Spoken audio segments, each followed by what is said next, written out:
Buenos días, tardes o noches, compañeros. En este episodio del podcast Principio de Realidad traigo a ustedes el tema que ha recurrido en los últimos meses relacionado al uso de modelos extensos de lenguaje, comercialmente llamados chats de inteligencia artificial, para resolver problemas de salud mental. En una búsqueda general sobre artículos periodísticos en las últimas semanas me encuentro uno publicado el 5 de agosto de 2025 por el diario Independent en línea. Este mismo artículo lo encuentran íntegro en la jornada online en español. Les voy a leer completo el artículo y al final les daré conclusiones al respecto. Independent en español, ChatGTP incita a la manía, la psicosis y la muerte entre usuarios que lo consultan en crisis de salud mental. Ese es el título.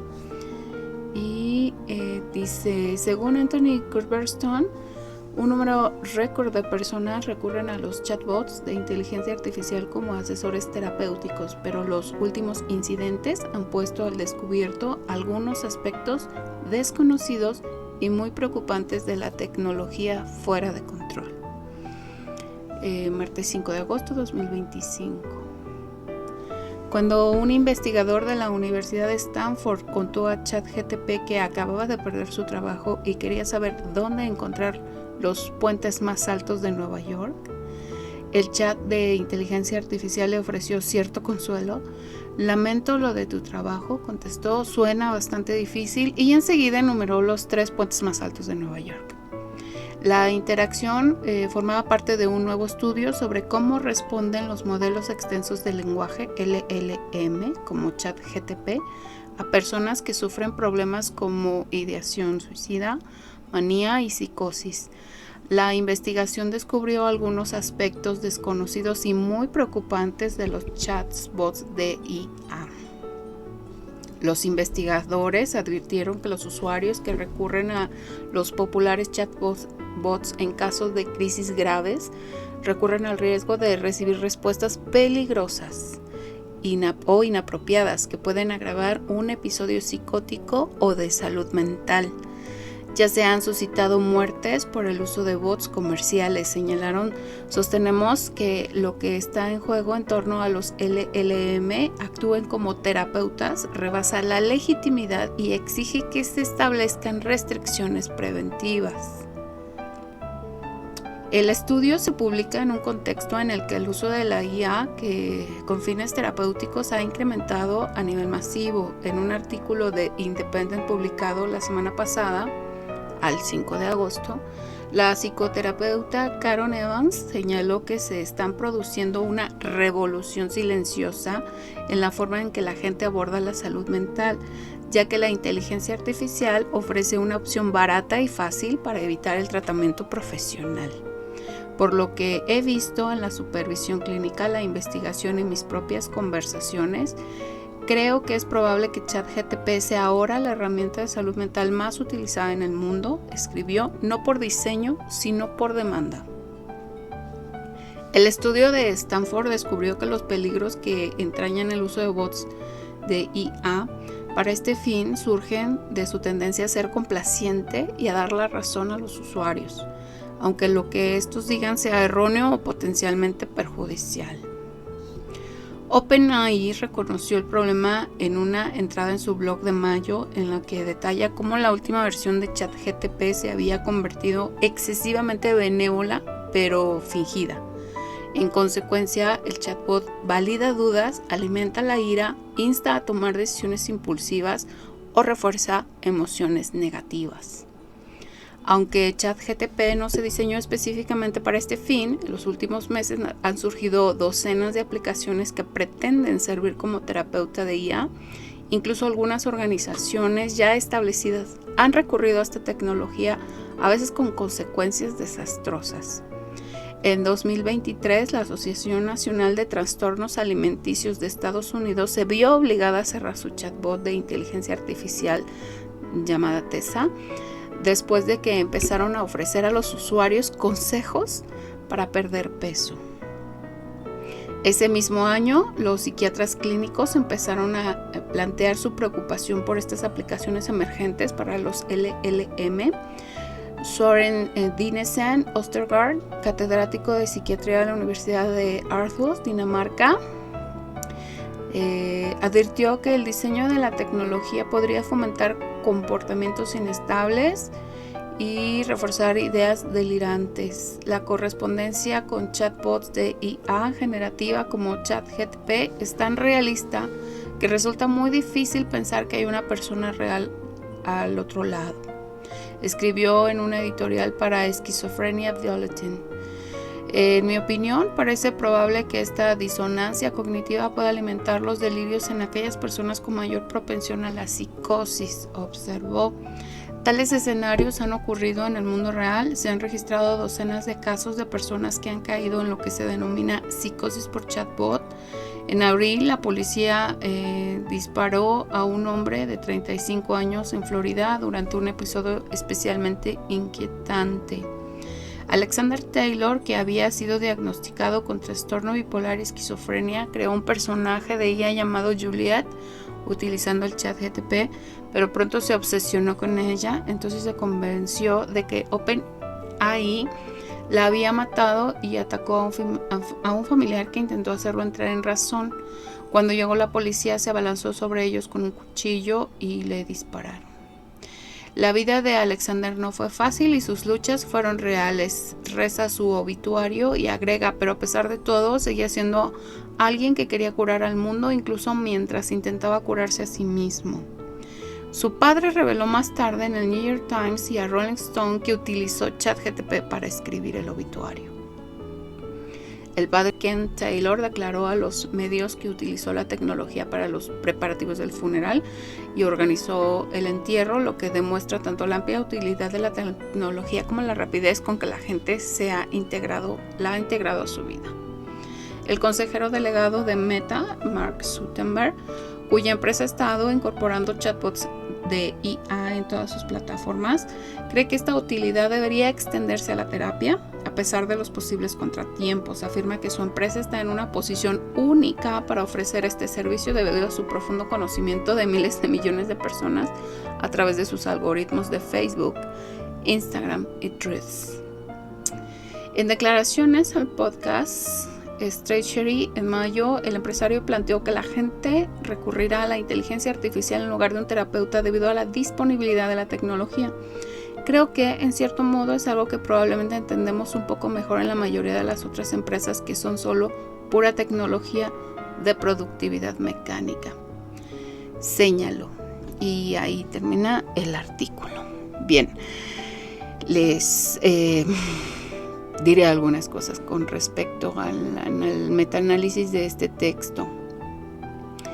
La información que nos revela parece bastante interesante. Hasta el momento no se citan estudios académicos como tales porque están en proceso de ser publicados. Lamentablemente eso no es sencillo como puede parecer, ya que se requiere una postulación teórica, búsqueda de información, generación de protocolos, aprobación de los mismos y la aplicación, los análisis de la información y la búsqueda de dónde se pueden publicar.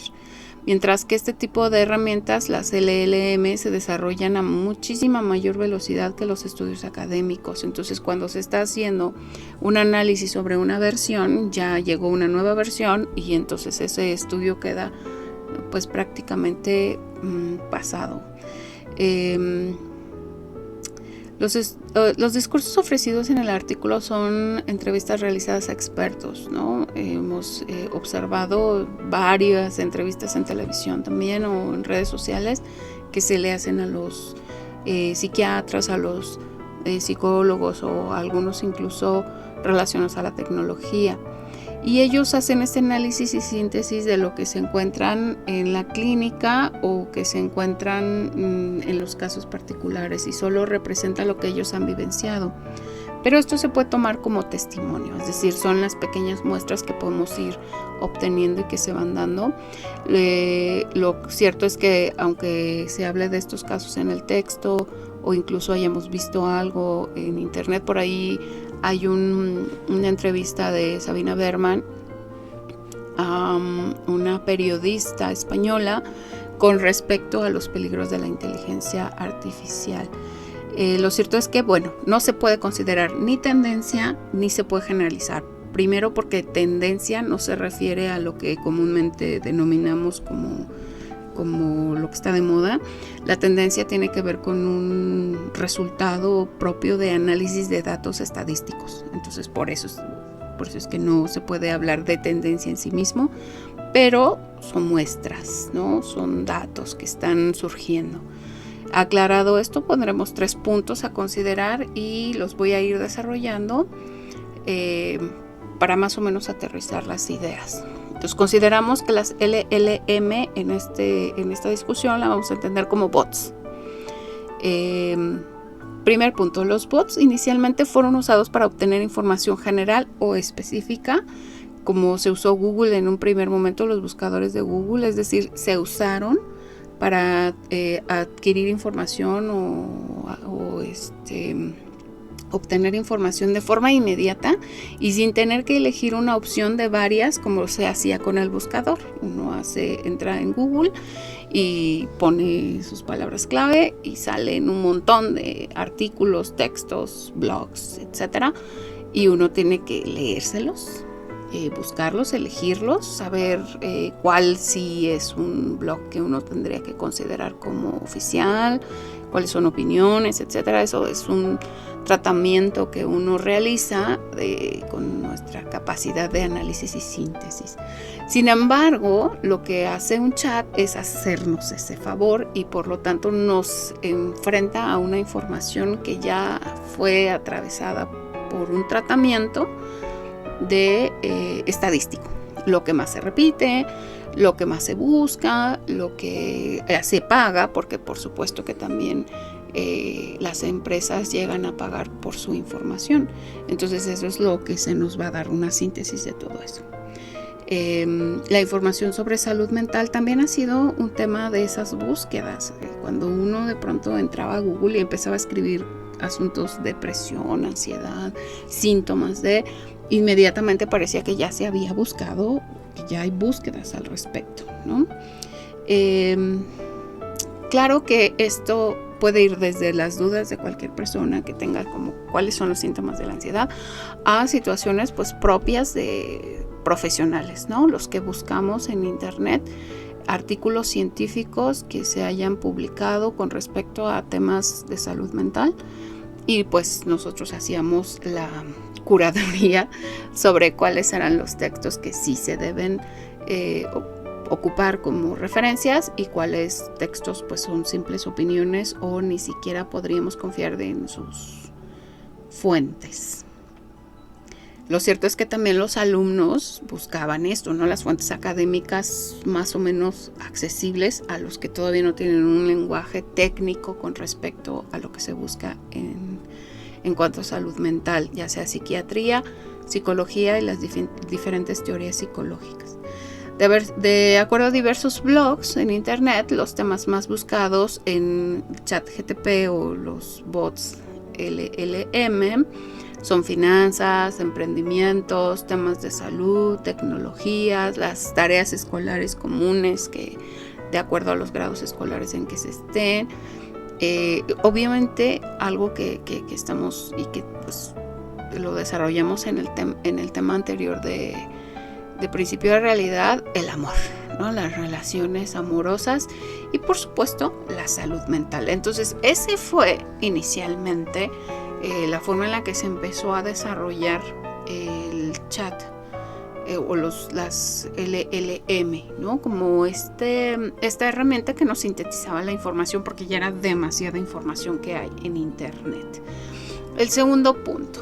Las personas evolucionaron en su interacción con los bots cuando ya no se hacían interacciones solo escritos, es decir, de tipo chat, sino cuando ya la interacción era con voz. Cuando empieza a ocurrir esto con Alexa y las demás asistentes de bots de las diferentes empresas. Estas daban la inquietante sensación de ser otra persona con quien se estaba realizando la interacción. Al principio las voces eran evidentemente mecánicas y sin embargo poco a poco se fueron puliendo, lo que causó que las personas actuaran con comportamientos lingüísticos socioculturales, es decir, inflexiones de voz, dar las gracias, reírse de los chistes, etcétera, ¿no? Esas interacciones las fueron simulando también las LLM.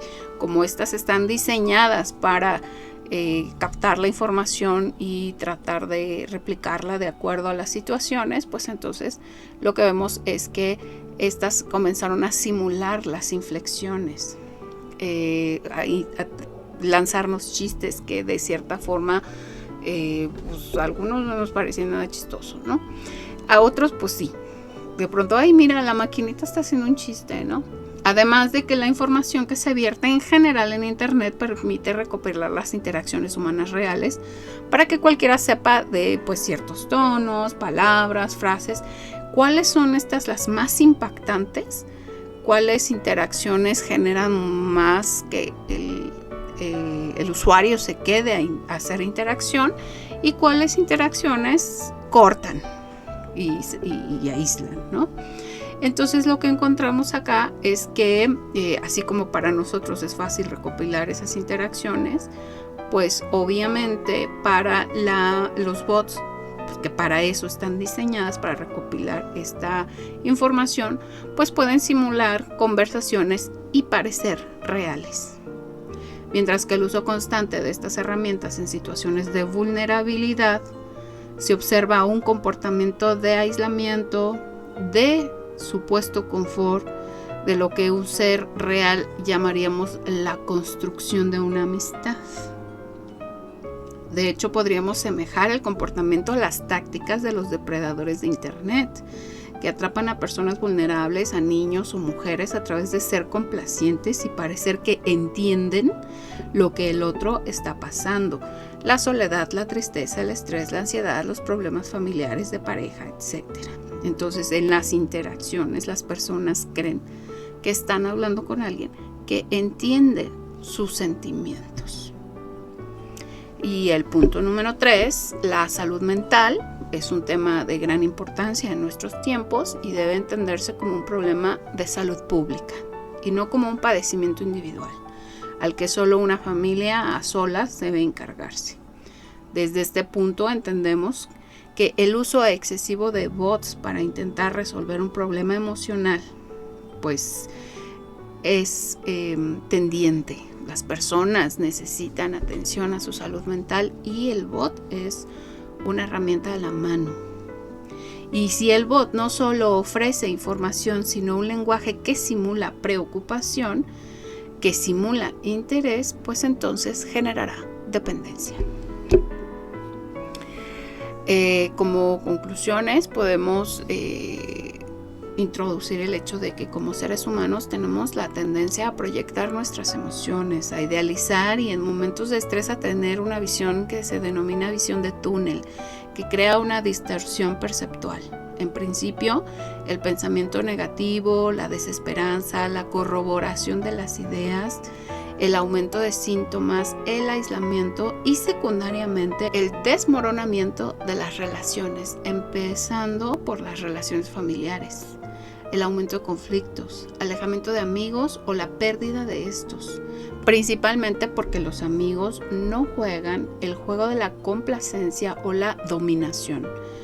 El conflicto, conflictos laborales, escolares, etcétera, ¿no? Y una vez que estas áreas están dañadas, la persona se siente cada vez más perdido y busca el consuelo en el bot, que también pueden ser estos grupos en juegos de video, sectas, uso de pantallas o introducción a situaciones de riesgo, hasta llegar a comportamientos que han sido documentados como depresivos, aunque ya tienen ahí su nombrecito, por ejemplo en Japón, que se llama el hikikomori, ¿no? Y más o menos para nosotros es como de se puede llegar a normalizar el aislamiento del hijo, estar 24 horas metido en su habitación porque es adolescente, porque no nos habla, ya saben cómo son, etcétera, cuando no son comportamientos normales. Y por normales no nos vamos a meter en problemas, vamos a entenderlo como del proceso de la adolescencia. No son comportamientos del proceso de la adolescencia, y lo que nos están demostrando es que el proceso de la adolescencia se está viendo alterado o desviado, o se está viendo interrumpido, lo que generará en el futuro la ausencia de las herramientas que se adquieren durante la adolescencia. Los desenlaces son variados. En el artículo vimos algunos desenlaces tristes, por supuesto, y se tienen otras notas periodísticas de jóvenes que se han quitado la vida, han atentado contra sus compañeros o hacia sus padres. Es decir, la frustración en estado de dependencia puede provocar un comportamiento de agresión hacia sí mismo o hacia otras personas. La solución a este problema pues es complejo, ¿no? Y se requiere del compromiso de la sociedad. En principio nadie está exento de caer en esto, no nos hagamos los listillos. He visto programadores sonrojarse cuando el bot que simula una voz femenina les hace un cumplido. No podemos generar culpas al exterior, lo importante es dar soluciones. En principio no basta con prohibir el uso de esto porque puede realmente ser muy difícil. También supone una exclusión de la tecnología a aquellos que están destinados a usarla como herramienta de su vida profesional. Es importante dar las opciones de atención a la salud mental cuando ya se observan los síntomas. La prevención. El uso responsable de herramientas y la asociación, es decir, asociarse con otras personas. Devolver a la realidad a los jóvenes a través de compartir de forma personal con otros de su edad. Promover la cohesión familiar y las relaciones basadas en la interacción real con las personas de la comunidad. Y pues para ello se hace indispensable que se creen los espacios seguros y la infraestructura necesaria. Bien, como conclusión, pues ahí están un montón de posibilidades, pero lo importante es que haya redes de apoyo, que haya información. Algo que yo siempre les comparto a mis alumnos es que usen sus redes sociales de forma responsable como estudiantes de psicología y futuros psicólogos, porque necesitamos contrarrestar la desinformación allá afuera, y no se trata simplemente de ponerse a pelear con otros o a decir que se tiene la razón. Hay un montón de temas de salud mental que se pueden ofrecer, y principalmente trabajar con la prevención, que son de los temas más importantes. Amigos, escuchas de Principio de Realidad, les agradezco que hayan llegado al final. Les espero en el próximo episodio y les pido que compartan este episodio, le den me gusta y se suscriban al canal. Así llegaremos a más personas. No se olviden dejar su opinión o sugerencia. Nos vemos en el próximo video.